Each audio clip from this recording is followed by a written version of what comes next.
Welcome to part one of the James Brown Remix project. In this series of videos, we're going to explore some of the ways that you can create songs on the iOS version of GarageBand. I'll show you step by step how to produce a remixed version of James Brown's classic song, I Got You. Here's an example of what it might sound like. Wow, I feel good. I knew that I wouldn't.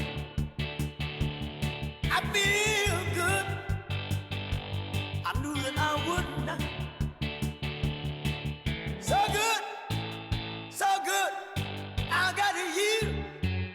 Wow, I feel nice. I've been through this project with several of my classes, and every time the result is different, so you shouldn't expect your version to sound exactly like mine.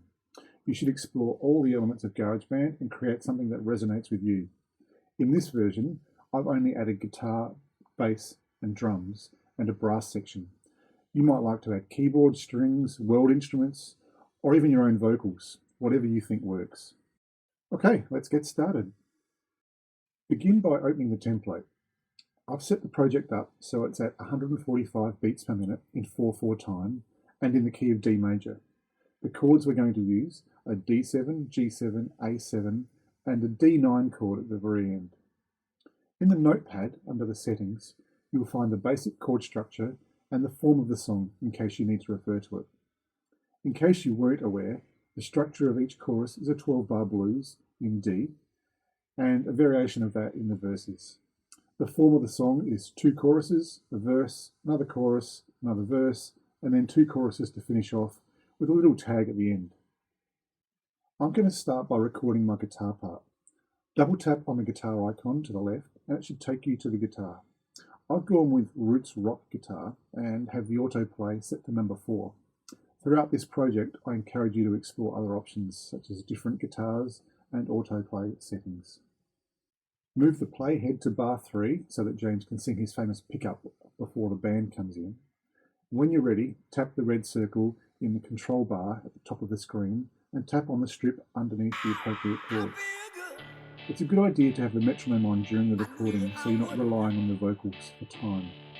It's also important when recording to tap just slightly ahead of the beat so that GarageBand has time to process the change of chord and it starts its new pattern on the first beat of the bar. If you're not happy with your result, tap the undo button and have another go. Tap on the Tracks View button and let's see how it looks.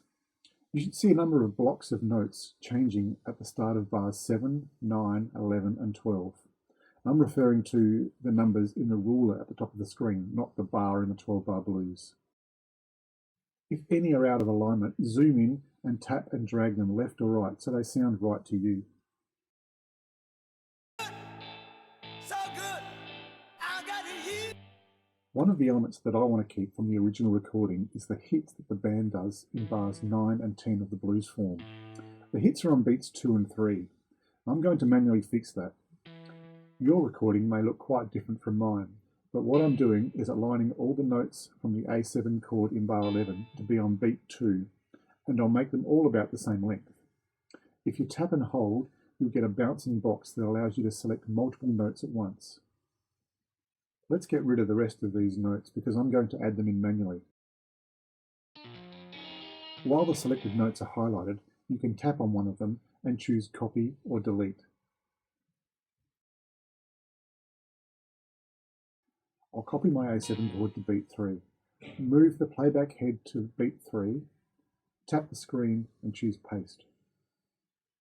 Do that again in the next bar, but this time we'll need to drag the chords down 2 semitones to be G7. The bottom note of the A7 chord is usually where you'll see an A, so drag that down to G. Make sure you have all the notes in the chord selected first, so they'll all move parallel with the note that you dragged. Lastly, we're going to add in the D9 arpeggio that the band plays at the end of the choruses. The notes are D, F sharp, A, C, and E, and they're played on the offbeats. Slide the pencil to the right and make sure you're zoomed in far enough to see 8 vertical divisions in the bar and tap the notes in.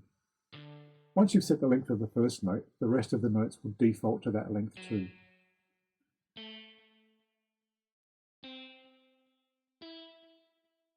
Zoom out and move the play head back a little to see how it sounds.